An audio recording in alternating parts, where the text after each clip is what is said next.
Você comprou uma geladeira nova, mas o que fazer com a antiga? Colocar no lixo? Onde?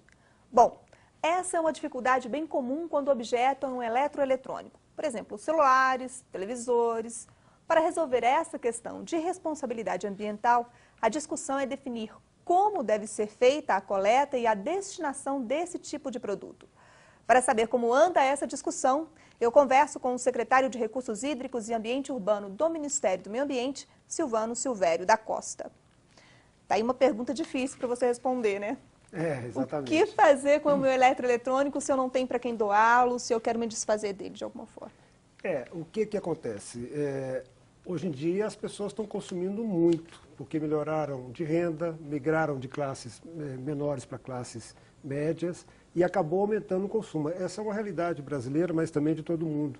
E acaba gerando muito resíduo, né? Resíduo de toda a natureza, tanto eletroeletrônico quanto do consumo de embalagens, mas mais especificamente no caso de eletroeletrônico, que são geladeiras, eletrodomésticos, acaba que as pessoas usam e depois desfazer daquilo que não serve mais. No caso de geladeira é até um pouco diferente, que acaba passando de um para o outro, até chega uma hora que não tem o que fazer. É o que se chama no serviço público de bagulho, né? Aquilo que tem um grande volume e não sabe o que fazer. Isso é um problema que existe hoje no Brasil e que está cada vez mais próximo de ser resolvido por conta da Política Nacional de Resíduos, porque a partir de agora todos os resíduos eletroeletrônicos vão ter que ter destinação adequada, né? E é uma responsabilidade que não vai ficar a cargo apenas do cidadão, porque ele não sabe o que fazer com o celular. Aquele proprietário, né? Ele não sabe o que fazer com o celular, com a pilha antiga, né? Com aquele equipamento pequeno, né? Então ele tem esse problema. A partir da política, agora com a logística reversa de eletroeletrônicos, o fabricante, o distribuidor, o comerciante que vende para o cidadão aquele produto, ele vai ter que arranjar uma forma de fazer o caminho de volta com esse resíduo. Quer dizer, a pessoa compra o eletrodoméstico, o eletrônico, leva para sua casa, usa, e aí o distribuidor, o comércio vai ter que montar uma forma de recepcionar de volta aquele resíduo pós-consumo. Quando eu não quiser mais, eu tenha exatamente a quem recorrer. Exatamente. Eu sei exatamente a quem procurar. Eu posso levar naquele comércio ou os postos que aquele fabricante ou aquele comércio definir para poder devolver, porque hoje em dia acaba tendo alguns postos, né, por iniciativa de alguns shopping centers, de alguma loja, de alguma escola. Instituições mesmo, né? Eles fazem isso. Sociedade civil organizada montam algum sistema de recolher ou de dar um destino correto para esses produtos. Isso. Mas hoje, justamente em função desse consumo excessivo que a sociedade está vivendo, a velocidade das soluções não tem acompanhado a velocidade desse consumo. Exatamente. A gente está levando esses produtos, está descartando esses produtos de uma forma ainda muito irregular, de uma forma indevida. A partir do momento que eu descarto, vamos supor, que eu descarte pilhas no lixo comum, que risco que corre para esse resíduo ir para um local indevido? O problema é que hoje em dia no Brasil a maioria dos resíduos sólidos eles são dispostos em lixões, né? Então todo tipo de resíduo, você encontra lixão com seringa, com produtos que têm contaminação, tem determinado resíduo eletroeletrônico que tem chumbo, né? Que tem enxofre, né? Que tem cobre, tem mercúrio, alguns produtos que colocam em risco o meio ambiente. Tem, inclusive, resíduo de serviços de saúde, e eles são levados para os lixões, porque a maioria dos municípios brasileiros, quer dizer, da ordem de 50% dos municípios brasileiros tem lixão, né?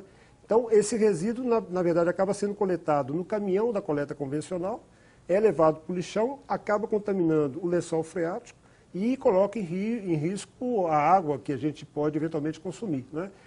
Então é um problema de fato. E precisa ter agora, né, chamada a responsabilidade de quem coloca esse resíduo, de quem gera, né, esse de lixo, quem gera né? esse lixo, chamado resíduo eletroeletrônico, para ele conseguir ajudar o cidadão com alguns pontos de coletas, né, pré-definidos, para que o cidadão possa levar, e ele leva, aí cria uma rede de coleta daquele resíduo, e leva para as recicladoras para separar o que é possível ser ainda reciclado e reutilizado E aí o que não for possível, aí é feito uma destinação ambientalmente adequada. Né? E em que pé que está essa discussão para que esses distribuidores, essas indústrias ajam dessa forma?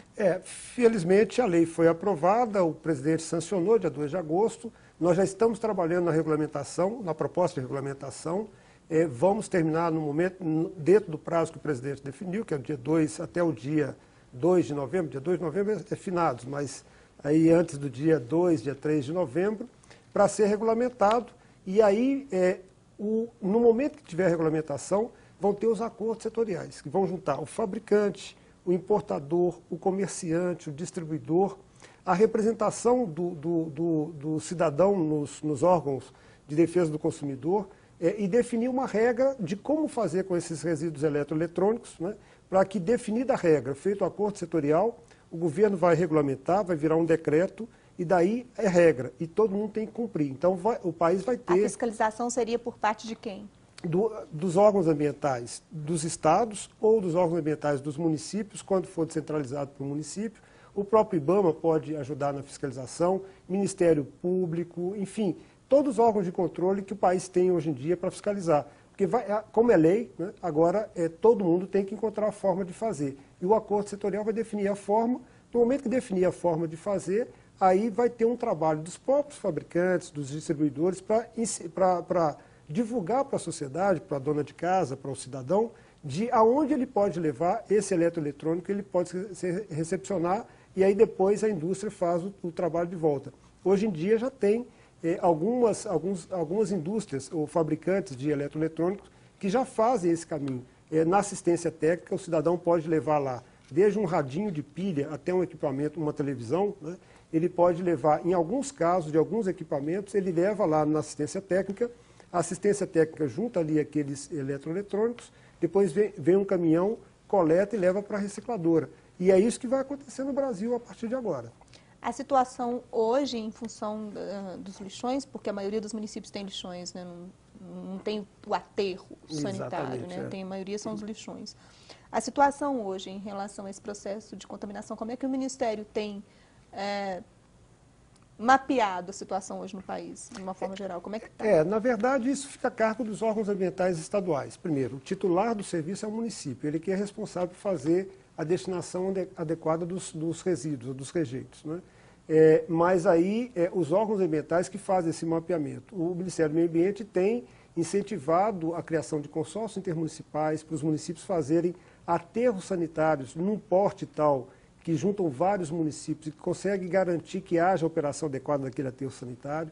Mas isso não é suficiente, né? Porque tem que entrar uma outra cadeia para ajudar o prefeito municipal a fazer aquilo que não é de responsabilidade apenas do prefeito municipal.